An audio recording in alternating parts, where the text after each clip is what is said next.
Alors, nous venons de recevoir sur ce plateau, en fait, Nathan Sosa, qui est universitaire, donc il va aussi nous partager son expérience, notamment sur les questions liées à la diaspora.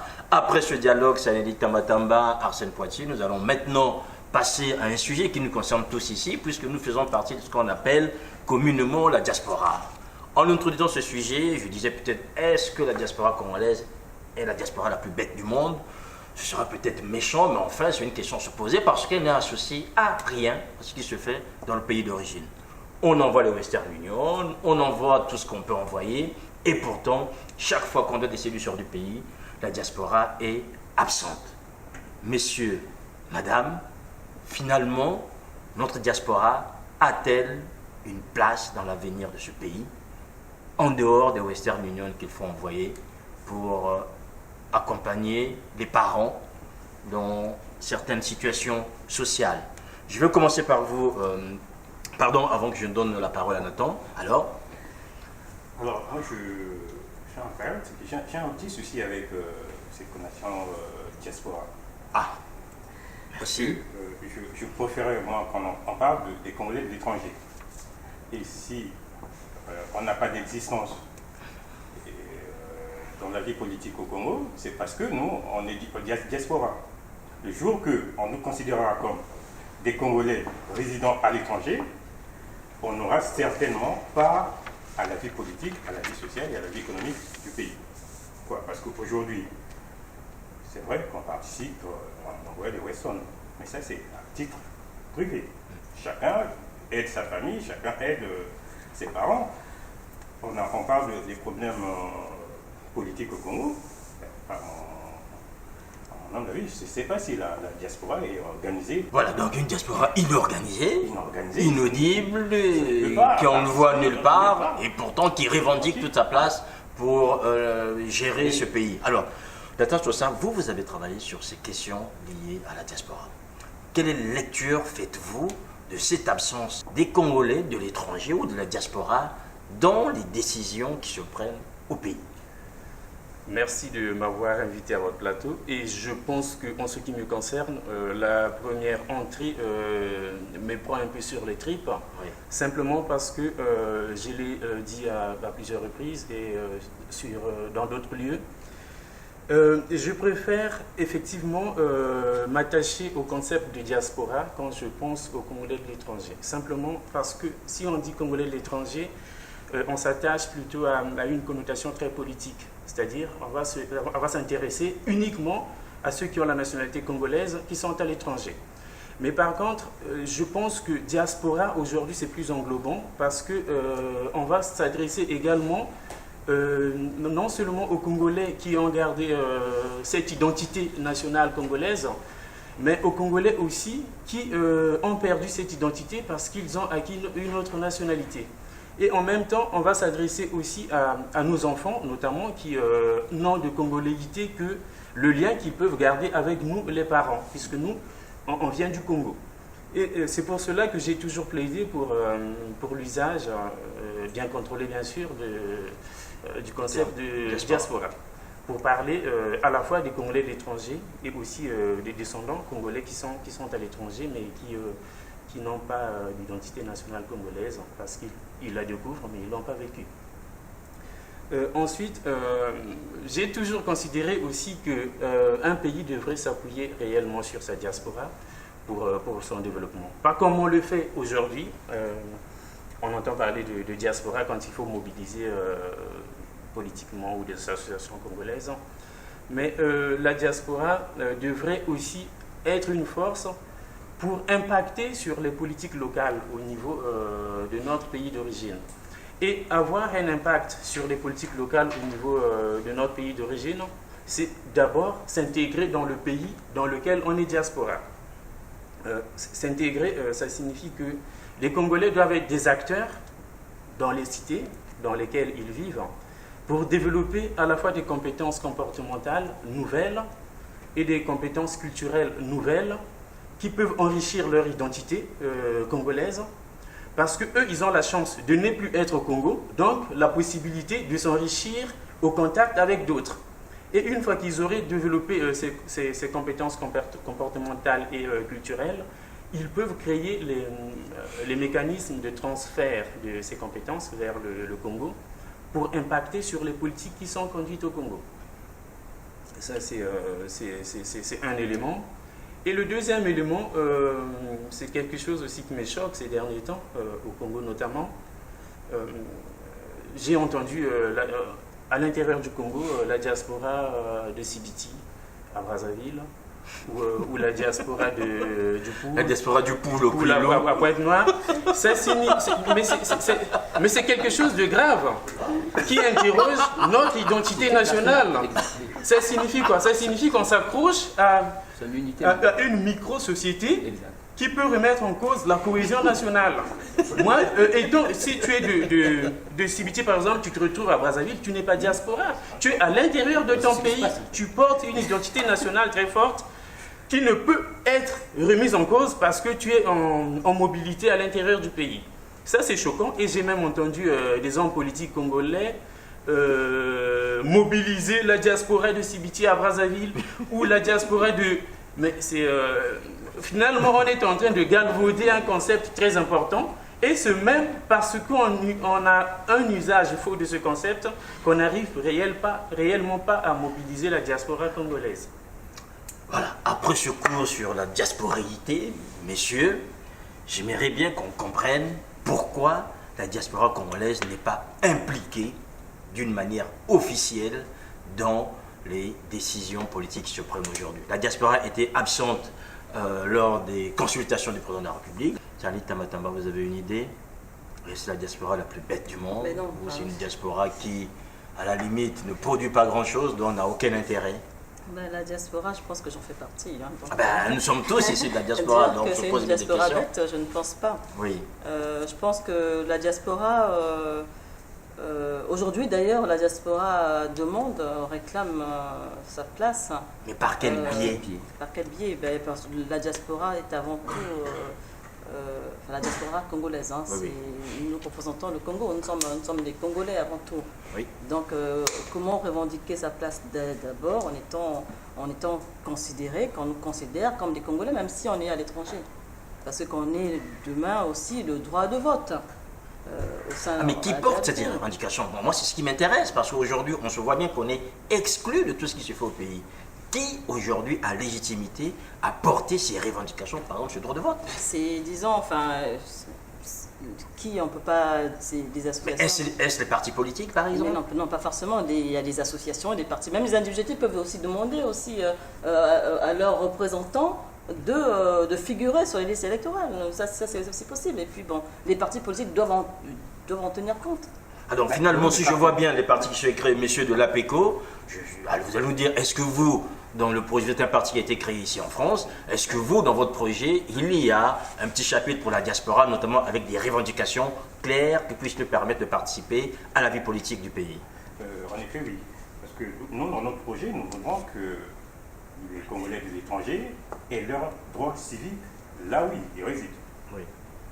Pour participer aux décisions politiques du pays dont ils sont originaires. Donc nous souhaitons qu'à l'avenir... Donc ça c'est dans votre projet politique, vous, à l'APECO, que les Congolais puissent voter. Puissent voter. Est-ce qu'au CAP, on a un petit chapitre comme ça? Bien sûr, si j'ai avancé, si j'ai développé cela, c'est parce qu'effectivement les partis politiques doivent en tenir compte, ce qui n'est pas le cas aujourd'hui. Donc dans le projet du CAP aujourd'hui, vous avez intégré que les Congolais pourront voter. Arsène Poitiers, je vous vois lever la main. La question c'est le faire valoir. La question que vous posez, M. Makosso, elle est capitale. Par quel biais on doit se faire entendre vis-à-vis des politiques, vis-à-vis du pays? Des institutions du Congo. Bon, il y a le département des Congolais de l'étranger. Je suis très heureux aujourd'hui d'avoir, en fait, donc, quand on repart sur des charges sémantiques des mots, ça nous réjouit. Et ce qui s'ensuit, c'est l'enrichissement comportemental, culturel que nous devions apporter pour être un plus vis-à-vis des autres, parce que nous aurons peut-être bénéficié de telle ou telle action et encore un autre regard. Mais qu'est-ce qu'on constate? Mais parlons de la diaspora, quand vous parlez de la diaspora, mais la diaspora en France, en Europe et à partout ailleurs, qu'est-ce qu'on constate? Nous sommes en train de reproduire exactement notre comportement originaire, c'est-à-dire celle de se fermer dans des cancans ethnocratiques. C'est-à-dire que, bon voilà, il y a un parti, c'est qui le président est Vili, mais tous les Vili se retrouvent chez tel truc. Regardons, moi j'ai essayé de regarder comment vous appelez ça, j'ai essayé de regarder l'organigramme des partis politiques en France. Mais définition des origines. C'est ça aussi la notion de l'acceptation de l'autre. Pour qu'on soit déjà l'unité, nous sommes diverses et divisées. Donc ça veut dire que cette diaspora-là ne peut pas s'exprimer vis-à-vis des institutions du Congo parce qu'il n'y a pas de parole. Tout le monde parle, c'est normal, ça soit raison. Non mais ça soit raison. Ça soit raison de continuer parce qu'il n'y a même pas... Mais avec qui il va parler? Avec qui il va parler? En France, il y a au moins 300 partis politiques pour 4 millions d'habitants, sans pourtant compter les partis qui sont au Congo. Mais déjà en France, il y a 400 partis. Et ça se va parler avec qui? 400 politiques, partis politiques congolais. Moi, je pense que je vais rebondir là parce que je ne vois pas en quoi, chaque fois qu'il y a un débat entre Congolais, on ramène le débat vers Sassou Nguesso. C'est dommage parce qu'il n'est pas de la diaspora. Là, nous sommes en train de parler de la diaspora. Moi, je pense que si aujourd'hui on a du mal à poser la diaspora congolaise, c'est parce qu'on ne la sort pas dans ces embrouilles. Dans la difficulté particulière qu'il y a à catégoriser ou à distinguer les diasporas. Parfois, j'ai du mal à parler de la diaspora congolaise. J'ai tendance plutôt à parler des diasporas congolaises. Pas pour m'attacher aux origines ethniques, non. Plutôt pour classifier, puisque ce que vous allez dire, par exemple, des médecins congolais qui sont en France, c'est pas ce que vous direz des universitaires qui sont en France ou des diplomates qui sont en France ou d'autres Congolais qui sont en France. Et moi, je pense que si... j'en ai parfois discuté aussi avec Madame Itoa, qui s'occupe de ce département. Il y a un vrai travail à tenir les statistiques des Congolais en France, savoir qui sont les Congolais en France. Qu'est-ce qu'ils font, où sont-ils et quel parcours ils ont ou quelles entités ils peuvent représenter. Et une fois qu'on a fait ce travail, on peut mobiliser ces diasporas-là. On ne va pas mobiliser la diaspora sans la connaître, mais plutôt il faut mobiliser les diasporas congolaises à partir du moment où on a essayé de faire des sillons. Il y a un travail qui a été fait avec les médecins, par exemple, parce qu'ils ont été construits en catégories. La catégorie des médecins de la diaspora. Eux, aujourd'hui, sont efficaces parce qu'on sait qu'ils sont là, mais il y a d'autres Congolais de la diaspora, et là, ça m'amène à faire une petite parenthèse. On a besoin de toutes ces diasporas-là, y compris ceux qu'on a tendance à oublier dans nos forums quand on se retrouve. Les Congolais, la diaspora du Château Rouge. Du Château Rouge, par exemple. Moi, je vous dis, dans une étude récente qu'on a faite, on a même constaté que c'est la diaspora la plus active et la plus importante dans la mesure où elle participe à l'économie, au développement économique du Congo, parce que c'est la diaspora qui, manifestement, on voit plus du western que la diaspora intello, qui finalement... Les cafés parisiens. Voilà, qui finalement s'empêtre aussi dans ces histoires. Allez-y. Ces histoires de diaspora, ça porte quand même... il y a une connotation qui est totalement négative. Parce que je pense qu'avant d'être diaspora, on est des Congolais. Donc ça, il ne faut pas l'oublier. On est des Congolais. Maintenant que certains Congolais choisissent de faire la politique, on choisit de se monter des associations, il y a des Congolais qui n'ont rien à voir du tout avec cela. Ils sont quoi Ils sont aussi diaspora. Et quand on les... D'accord, mais je suis d'accord avec vous. Là, je vais y arriver. Quand on ne parle pas des Congolais, on avait des Français aussi au Congo. Bon, ceux-là, on les appelle comment? Les diasporas françaises. Les Français qui sont installés au Congo? Oui. Ils font partie de la diaspora française, c'est les Français de l'étranger. Il y a un député des Français de l'étranger. Mais laissez-moi, c'est ce que je veux justement, je suis d'accord. Bon, là, on parlait de l'implication des Congolais, donc de la population congolaise, donc cette diaspora, en politique, donc dans les décisions politiques. Vous avez dit, vous parlez tout de suite de tribalisme dans les partis politiques. Moi, je suis désolée, je pense qu'il n'y a pas de censure. Quand vous avez créé un parti politique, si vous avez des adhésions dans votre parti, Vous avez dit, vous avez fait l'organigramme de tous ceux qui sont dans les partis politiques, c'est tendance ça, tendance ci. Donc quand vous avez créé votre parti politique, demain s'il y a une adhésion, vous aurez... Non, je parle de monsieur. Demain si vous avez une adhésion, selon votre ethnie, vous allez refuser la personne parce qu'elle vient du nord ou du sud? La FECO n'a jamais affirmé ça. Voilà, non mais c'est voilà, mais justement, non mais c'est pour tout simplement vous dire qu'aujourd'hui, voilà, si on doit revenir sur le sujet... Mais non, mais attendez, je n'ai pas fini, justement. Okay. C'était un exemple. C'est pour vous dire qu'aujourd'hui, les partis politiques, en France, il y en a 400, je ne sais pas ce que vous... Mais bien sûr qu'il y a des partis politiques.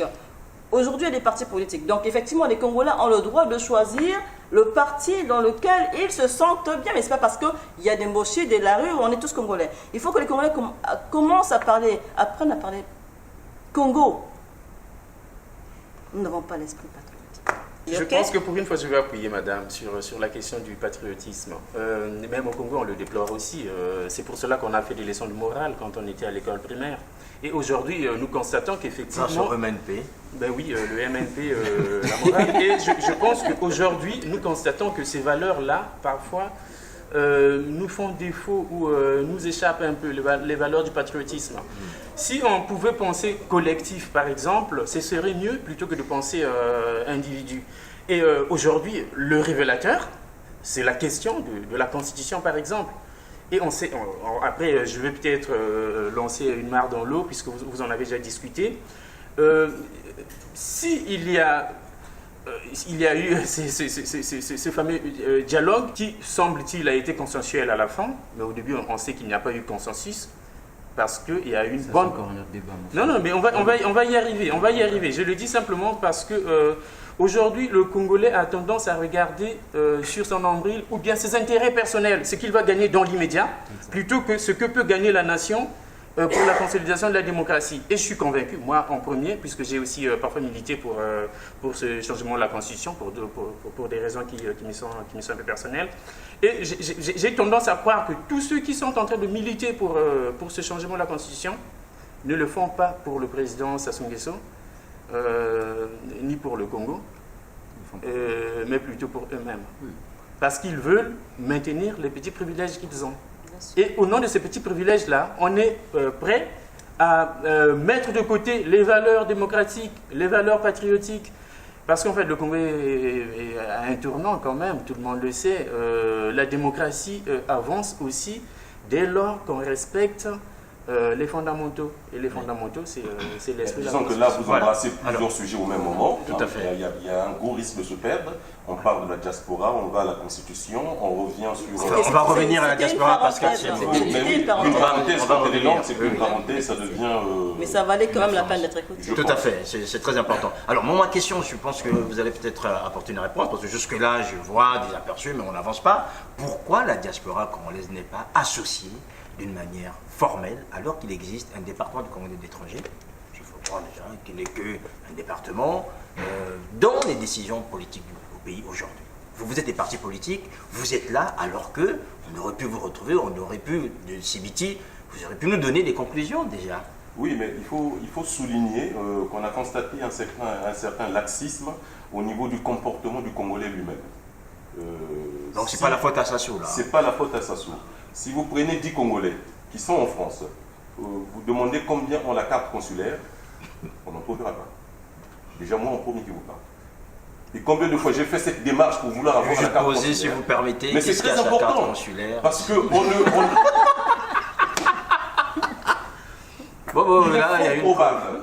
si dans la salle nous sommes une vingtaine, il est probable qu'aucun d'entre nous n'a la carte consulaire.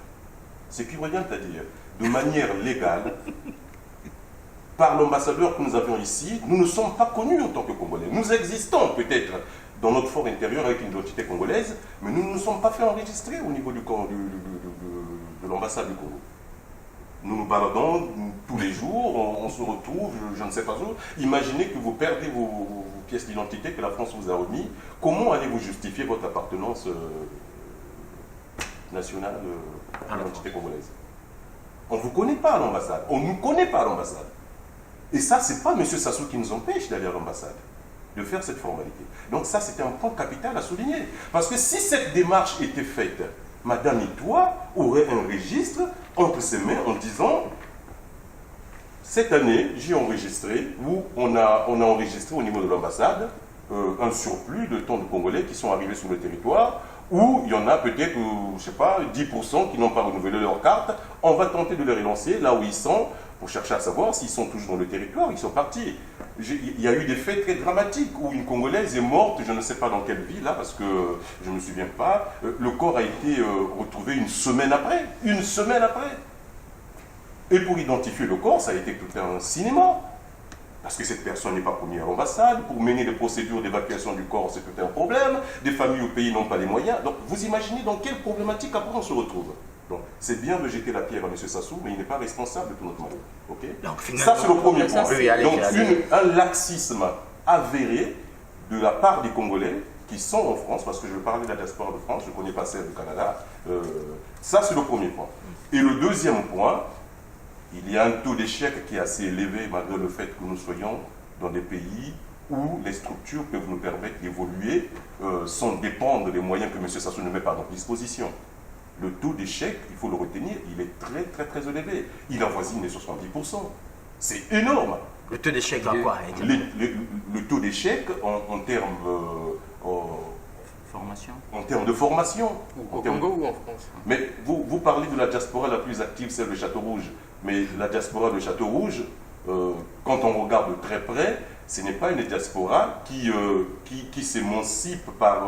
mais attendez, quand vous parlez de l'échec, alors si échec il y a, lesquels sont les responsables? Vous croyez que c'est ces Congolais qui sont venus parce qu'ils ont fui un pays en guerre, en exil, hein, pour venir demander l'asile en France, ou ces Congolais qui ont quitté le Congo pour être étudiants, qui n'ont jamais reçu aucune bourse, et dont les parents, mais déjà quand un étudiant, nos parents au pays, enfin, on voit leurs enfants, déjà ils n'ont pas les moyens, c'est l'État qui prend en charge les enfants, ils arrivent, ils n'ont pas de bourse parce qu'on sait ce qu'on en fait. Voilà, donc, mais oui, mais voilà, donc ce n'est pas la faute des Congolais. Ce sont des Congolais qui sont ici, ne sont pas enregistrés au niveau de l'ambassade. Comment voulez-vous que le Congo vous prenne en charge alors que vous n'êtes pas... Mais oui, mais c'est au Congo d'organiser les conditions pour prendre les Congolais en charge, je suis désolée. Mais oui, mais bien sûr, en fait, on ne répond pas à la question. C'est ce que je voulais. Merci d'avoir. Jusqu'à présent, je ne saisis pas la catégorie échec. En fait, je souhaiterais que vous donniez plus de précision. Vous parlez d'échec, mais jusqu'à présent, parce que j'ai entendu vous faites le lien avec Château-Rouge. Il y a une catégorie de la diaspora qui est plus active qu'une autre. Oui. Elle est plus active économiquement, vous avez même dit. Elle fait des Western Union et si on regarde de très près, pourquoi cette catégorie de la diaspora arrive à faire ce genre d'opération, ils ne sont pas inscrits dans le même registre que ceux qui n'arrivent pas à faire les mêmes actions. Non, mais non, c'est là. Si vous prenez quelqu'un qui a fait sa formation, il est médecin ou je ne sais pas, couturier, j'en sais rien, et que ce mec-là ne peut pas s'exprimer sur le territoire congolais pour faire valoir justement les talents. Les talents qu'il a appris et tout, comment voulez-vous qu'il contribue à l'économie congolaise? Celui qui envoie les Western Union là, tu as donné le montant, c'est bien, mais tu n'as pas dit comment il fait pour avoir. Mais vous savez que moi je connais des gens qui n'ont pas. Alors, s'il vous plaît. Je pense qu'il me revient à moi d'être plus clair et plus précis quand je parle de cette diaspora active. Oui, alors, non. On ne peut pas, c'est insultant, s'il te plaît, si on dit que ceux qui sont à Château-Rouge, ils ploient sur l'échec, mais non, c'est pas un échec. C'est des gens qui sont arrivés en France par des moyens parfois détournés, et c'est des gens qui font des petits boulots, et curieusement, par rapport à leurs origines, je pense, ils sont conscients du fait que une fois qu'ils arrivent en France, ils sont importants un peu pour ceux qui restent. Ils font des efforts. Mais ceux qui ont eu la chance de faire des doctorats ici, pour la plupart d'entre eux, on va dire, c'est des gens qui ont été soutenus par leur famille. Et les familles ont encore des ressources. Oui, écoutez, monsieur. Vous voyez un peu la différence de votre don. C'est Nathan nous sommes en train de parler sur un plateau où nous sommes vus par un public assez divers. Très important. Et vous dites des gens qui sont venus par des voies diverses, donc pas officielles, ok? Non, diverses, quand on dit dire, c'est procédure à l'exil. Ils sont venus parce que, bon, même si ce n'est pas officiel, on finit toujours. On est dans un pays de droit, même quand on ne vient pas de droit. En exil, qu'on vienne en tant qu'étudiant, on ne fait pas la démarche d'aller au consulat, ok. Quand vous dites qu'ils font des petits boulots, est-ce que les petits boulots déclarés ou pas déclarés, Ça, c'est pas le problème. c'est un vrai problème. Moi, en tant qu'homme politique, j'ai des valeurs à défendre.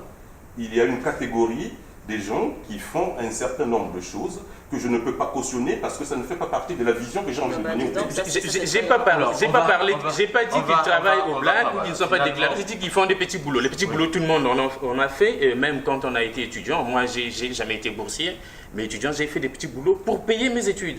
C'est ce que j'appelle petits boulots. C'est des boulots intermédiaires. La question, c'est des boulots. est-ce que nous répondons à la question boulots non qualifiants, l'utilité de la diaspora? Alors, je vais reprendre ma question si vous prenez bien, parce que je vois que cette question de la diaspora divise et unit, c'est ça cette diaspora congolaise. Pourquoi la diaspora congolaise est inaudible au Congo, sinon par ses revendications politiques, mais qu'on ne prend pas en compte puisqu'elle n'est pas associée aux différents événements politiques pour décider de l'avenir du pays? Le problème est où exactement? Elle manque de moyens d'organisation, déjà, primo. Je suis d'accord. Et nous n'avons pas un référentiel d'initiatives partagées qui peuvent nous permettre de peser de tout notre poids. Référentiel d'initiatives partagées.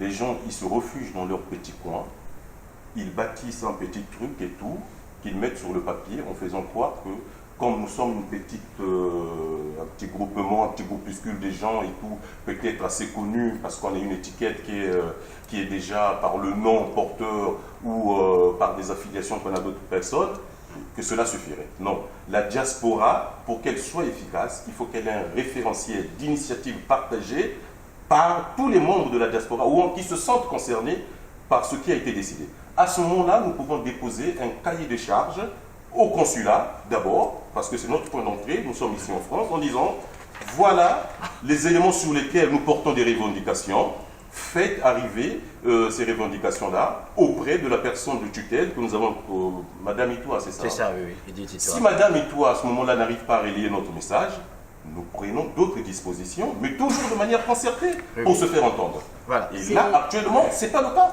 Oui, je vous vois bien débarquer rue Paul Valéry, porter des revendications. Mais disons, en fait, ce n'est pas une revendication, j'essaie tout simplement de comprendre, je vais sortir du sujet rapidement. Oui, allez. C'était juste pour, je veux tout simplement savoir, est-ce que vous êtes un parti politique ou une association politique? Association politique enregistrée au Congo ou ici en France? Est-ce que c'est juste pour comprendre? En France, nous sommes enregistrés. Et est-ce que vous êtes enregistré au Congo? Vous avez... Les deux. Je ne sais pas quel est l'intérêt de cette question. Non, c'est parce que quand tu parles de la diaspora au niveau, enfin quand on parle aujourd'hui de cette diaspora qui peut avoir des décisions aujourd'hui, si vous êtes allé au dialogue, c'est parce que certainement que vous avez une base au pays. Parce que ceux qui sont ici, malheureusement, qui n'ont pas de base au pays. Je ne sais pas, la PECO était au dialogue. Non, la PECO n'a pas été. Mais vous avez. Nous sommes le même bateau que vous. Non, le problème n'est pas là. Parce que voilà au moins un point commun finalement. Vous voyagerez dans le même bateau. Vous donnez l'impression que la PECO cautionne tout ce qui se passe. Non, mais non, c'est pas ça. C'est pas ça. La PECO se situe dans une limite où on doit soutirer tout ce qui est bon, même dans l'extrême opposition.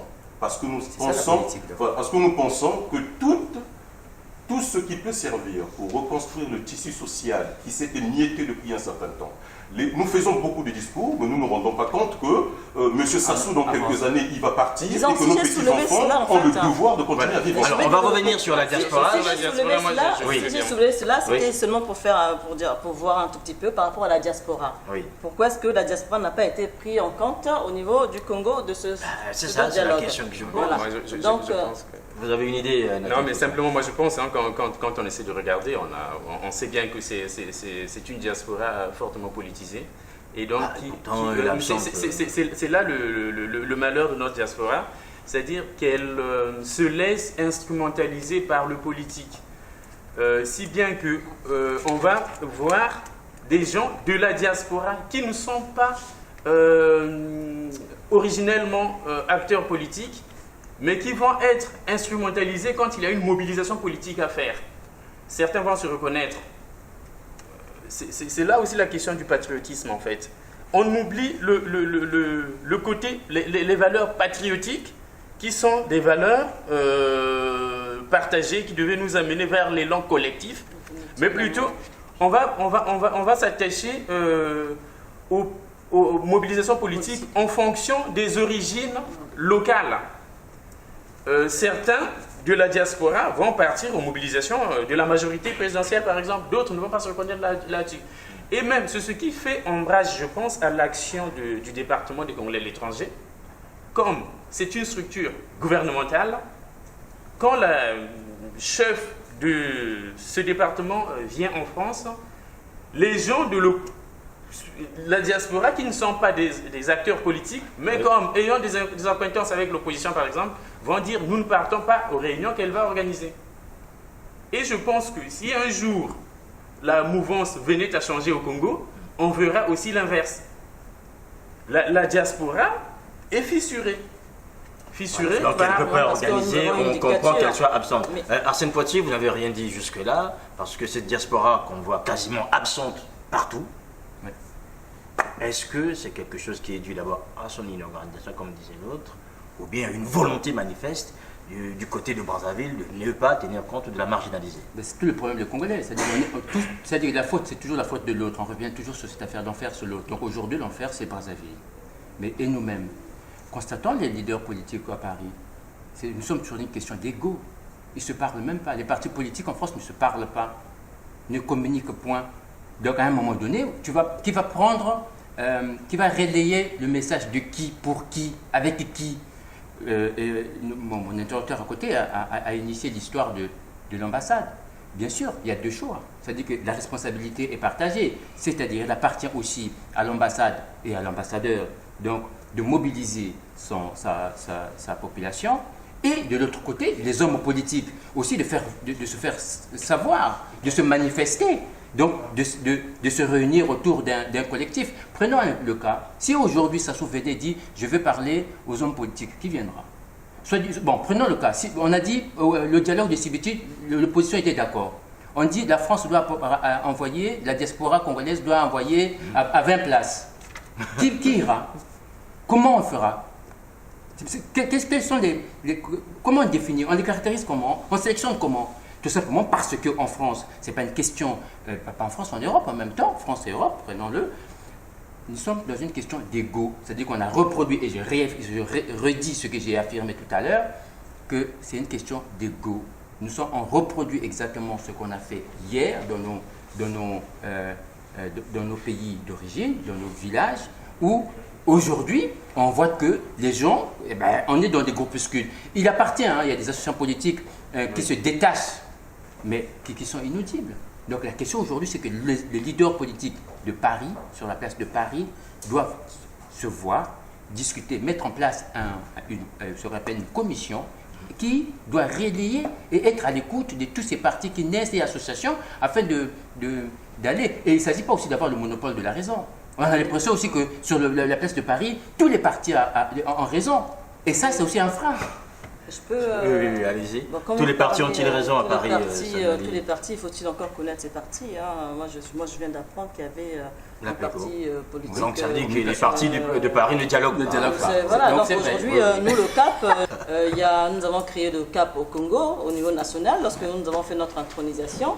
Nous avons fait connaître, il y a eu des... Alors à ce moment-là, quand il y a des partis s'il y a des partis qui c'est à ces partis-là, de prendre à tâche, de contacter aussi les autres.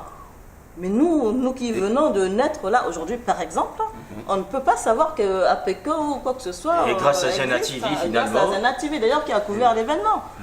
Vous voyez? Donc aujourd'hui. Mais attendez. Mais oui, mais bien sûr, mais puisque l'APECO existait, quand nous avons fait notre intronisation, vous vous êtes rapprochés de nous? Parce que vous avez vu quand même qu'il y avait un nouveau parti politique. Mais est-ce que vous avez fait aussi la démarche d'aller de voir aussi quelles sont les partis politiques? Mais bien sûr, en permanence, nous recherchons des partis politiques. Voilà, alors, c'était... Oui, allez-y. Je vois qu'il y a un dialogue entre l'APECO et le CAP.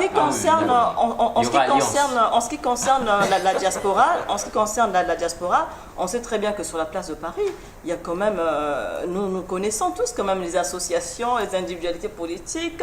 Et ben, nous sommes tous ensemble d'ailleurs. Je ne sais pas, Monsieur Makosso le sait certainement, quand il vient couvrir certains événements, lorsque nous faisons... Mais l'APECO n'est jamais là. Je n'ai jamais vu l'APECO. Non, mais là, c'est tout le danger en fait. Ok, d'accord. Là, vous êtes en train de faire... Mais d'accord, mais... non, je me trompe. Je ne pas. Sur le plan identitaire. Non. Nous nous reconnaissons tous. Non, mais il y a un danger. Non, je ne parle pas de l'APECO là. Si vous avez suivi mes déclarations, mais je ne parle même pas de l'APECO. La diaspora doit mettre en place un référentiel d'initiatives partagées. Les gens doivent se reconnaître dans les valeurs que la diaspora doit véhiculer. Et à ce moment-là, peu importe que vous soyez du CAP ou que vous soyez d'APECO. C'est difficile de faire. La diaspora n'est pas non plus... Vous savez pourquoi justement on a un fléchissement au niveau de l'identité patriotique? Parce que beaucoup de gens qui sont ici en France, je vais vous le dire, ne se reconnaissent pas dans leur réussite, en fait, avoir été aidés par la patrie. Que déjà, il faut parler... Le Congo leur a abandonné. Il faut parler pays. Parlant du Congo, quand on commence à rentrer dans des partis politiques, effectivement, il y a... Un Congolais doit commencer à parler Congo, pays. Qu'est-ce que je veux apporter à mon pays? Qu'il soit, quel que soit le parti politique. Non. Moi, la diaspora, je ne la vois pas en tant que seulement parti politique, association politique. Donc, non. Voilà. Donc, c'est ça en fait. Il faut faire cette non, ça signifie finalement, si on avance. Non. Alors, cette position, on avance. En fait, finalement, c'est normal que la diaspora congolaise aujourd'hui soit plus ou moins exclue de toute initiative au niveau national. Parce qu'il n'y a pas encore le référentiel dont il a parlé. L'initiative partagée. Oui. Et alors on fait quoi? Je pense, moi j'adhère un peu à cette idée. Hein. Oui. Et puis cela me conforte un peu quand je disais qu'il fallait catégoriser la diaspora. C'est-à-dire ne pas mettre dans un panier toute cette diaspora-là, mais savoir créer des classifications. Comme les médecins l'ont fait aujourd'hui, s'ils sont efficaces, parce qu'ils ont créé une structure de médecins qui agissent au Congo. Il y a d'autres catégories qui peuvent participer. C'est tout à fait normal qu'il y ait deux diasporas ici, en tout cas pour les Congolais. Moi je pense qu'aujourd'hui, on nous sommes quand même devant une dictature, là où il y a des Congolais qui combattent la dictature, et il y en a qui sont pour cette dictature. Donc aujourd'hui, il y a deux diasporas, je suis désolée. Il y a bien sûr aussi. Politiquement parlant, mais attendez, voilà. Politiquement parlant, il y a deux diasporas. Vous avez la chance d'écouter encore l'une de mes déclarations, vous vous rendez compte que la personnalité de M. Sassou ne pèse pas sur les propos que je tiens personnellement. Pourquoi? Parce que c'est un Congolais, il est le passage. Mais moi, je ne parle pas forcément de vous, je parle de la diaspora. La dictature, en tant que telle, n'est pas quelque chose d'incontournable. Okay. Elle est là. Il y a M. Poiti qui a soulevé un certain nombre de débats qui sont déjà passés au Congo. En fait, c'est une dictature, elle est là, mais c'est sûr que des fois, elle donne les moyens pour que les gens s'expriment. Je ne pense pas que M. Sassou soit quelqu'un qui est incapable de comprendre. C'est un sujet qui dirige tout un pays. On va revenir donc finalement. Le problème, c'est le même péché en fait. On ramène tout à M. Sassou. Mais c'est le système. M. Sassou, parlons d'abord de nous. Il y a le lieu de violence qui se développe, par exemple, qu'il ne contrôle pas ou qui lui échappe. Il y a des lieutenants qui se donnent des lieux de pouvoir et de violence, même dans Brazzaville, qui échappe même à M. Sassou. Voilà pourquoi je dis, c'est un problème sociétal. C'est toute la société qui doit réfléchir. Et même, si on ramène ça à la question de la diaspora, c'est-à-dire, c'est un grand travail courageux qui doit être fait pour identifier à la fois les Congolais et les parcours et savoir les mobiliser. Tu ne vas pas dire que tu vas mobiliser, par exemple, les Congolais sans savoir qui sont ces Congolais-là. Et même, on va aussi repartir sur la question que vous avez posée sur la non-insertion des Congolais au sein de l'ambassade, c'est-à-dire le non-attrait des Congolais pour les services de l'ambassade. Simplement parce que le Congolais pose avant tout la question politique. Et l'accueil, parfois, est aussi tributaire de ces engagements politiques-là. Et même quand on a parlé des moyens d'entrée des Congolais en France, Madame Tamba a parlé par exemple de ceux qui ont demandé l'asile ou qui sont en exil ici. Eux, ils n'ont aucun intérêt à aller à l'ambassade. C'est pas intéressant pour eux. Puisque toutes les démarches, ils le font ailleurs. à l'OFPRA notamment. Et c'est autant de questions qu'il faut traiter avec courage. Non, mais là, Voilà, là donc- ça pose pas problème. Ceux qui ont fait la demande d'exil sont à la charge du gouvernement français qui analyse le dossier, qui, je pense, dans la façon de travailler, rend compte justement à leur homologue ambassadeur.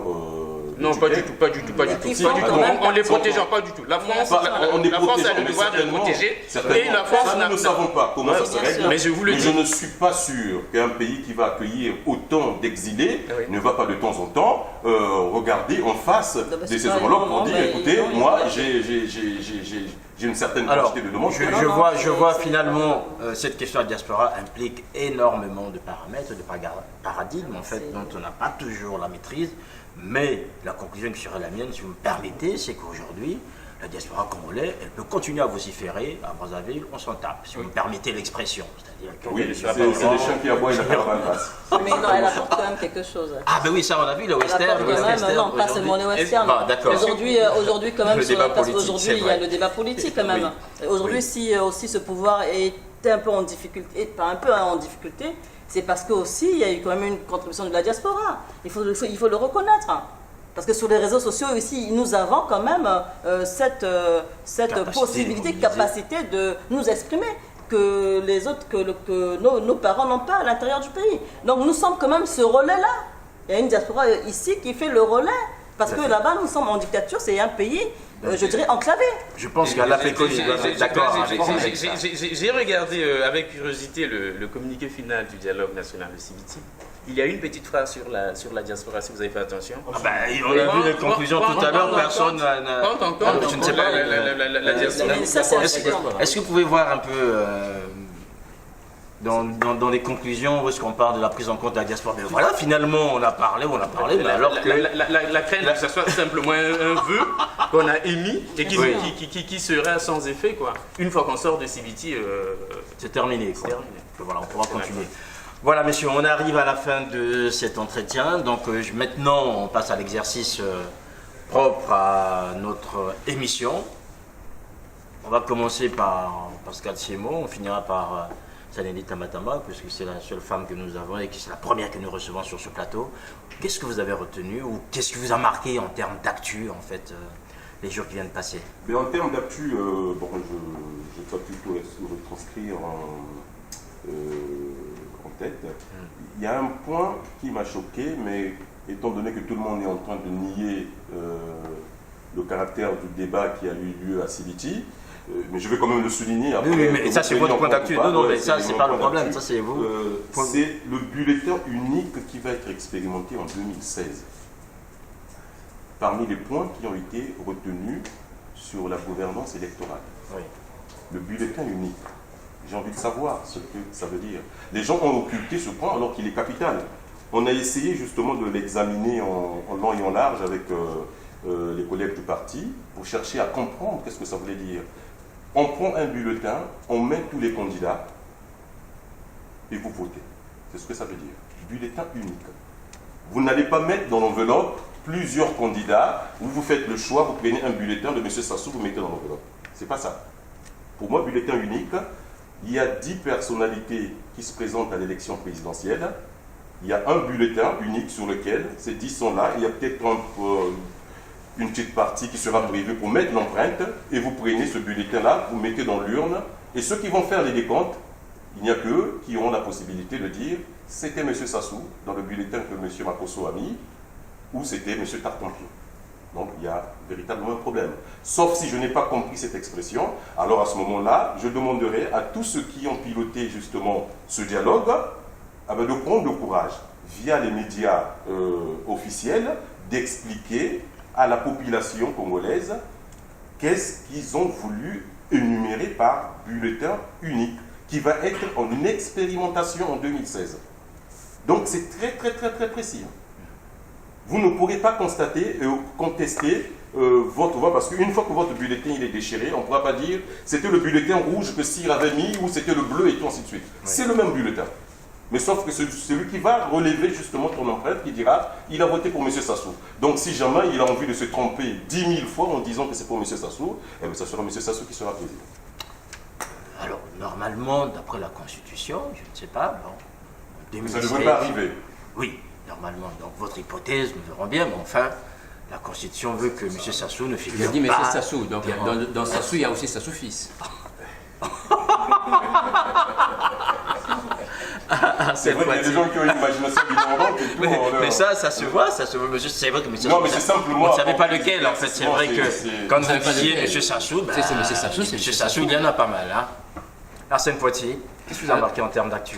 En termes d'actu, moi, je suis encore après donc, le dialogue. J'attends jusque-là de... Ah, les conclusions, on les a déjà. Je ne sais pas Oui. ce que vous attendez-vous. La réaction de l'opposition. Ben, on l'a déjà eu ici, la réaction de l'opposition. Oui, ça dit que quelle est la position? Est-ce que pour l'intérêt de la nation, nous allons, une fois de plus, continuer à revendiquer un dialogue d'eux et bloquer les institutions et le développement du pays? Est-ce qu'il n'y a pas moyen de regarder différemment les conclusions du dialogue et poser en fait les vrais problèmes, c'est-à-dire que les problèmes que j'énumère souvent, c'est-à-dire les questions d'éducation, les questions de la jeunesse congolaise, les questions de l'emploi, etc., etc. Donc c'est toutes ces questions-là, et j'attends aussi que maintenant que le dialogue est passé, est-ce que l'opposition congolaise peut passer au créneau pour nous ramener d'autres sujets? Parce qu'à un moment donné, ça fait presque 4 ans que nous abordons ces questions de constitution ou pas constitution, et l'opposition ne met pas sur la table des questions de vie quotidienne qu'attendent les populations du Congo.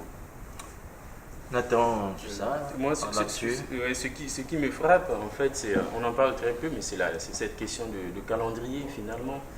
Puisque si on respecte le calendrier, on est à moins d'1 an des élections.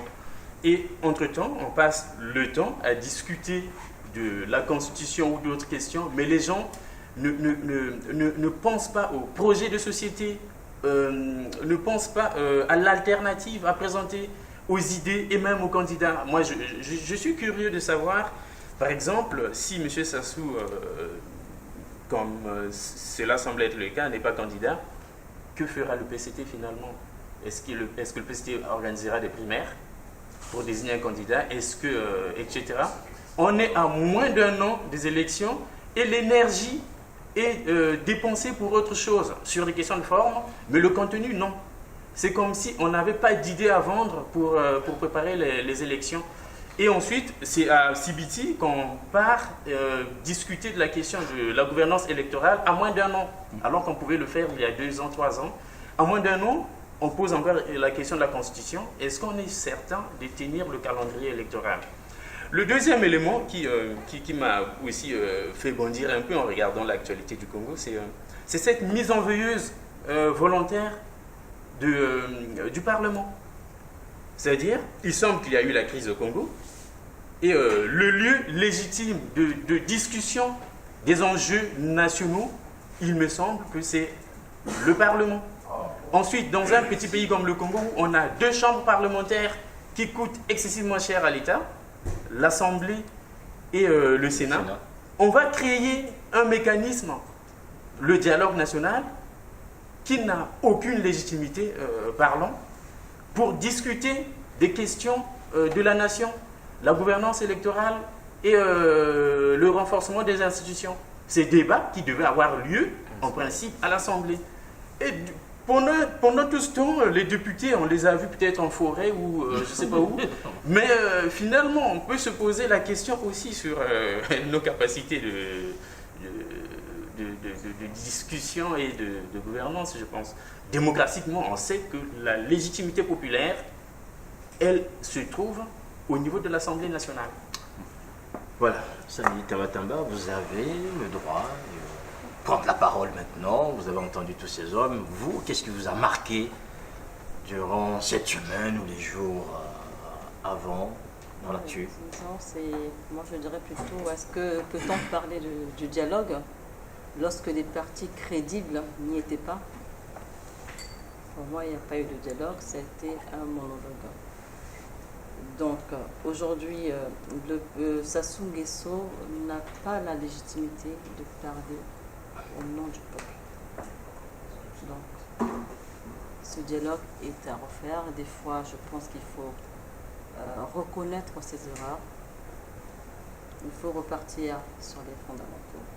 Nous avons eu une conférence nationale qui nous a porté, même si aujourd'hui il y en a qui disent que ce n'était pas... C'était un échec, mais quand même ça aboutit à une démocratie. Il y avait toutes les forces vives qui y ont participé. Hier, nous avons demandé les États généraux de la nation. Une lettre ouverte que M. Sassou Nguesso a reçue. Donc il faut repartir sur les fondamentaux, revoir tout cela et appeler toutes les forces vives de la nation pour qu'on s'asseye pour parler des problèmes du pays. Parce que le Congo est malade. Voilà, c'est un Congo malade d'après Saneli Tambatamba que nous allons quitter. Merci à tous les invités. Vous les avez vus défiler ici. Ils ont pris le temps de nous accompagner dans cette émission qui était importante après tout ce débat politique qu'on a vu au Congo-Brazzaville. Merci aussi à vous qui êtes là, qui nous accompagnez dans ce projet. Merci à Noko Mungakoso pour les images. Merci aux hommes et aux femmes qui accompagnent aujourd'hui l'action de Zana TV. Portez-vous bien et à très bientôt. Au revoir.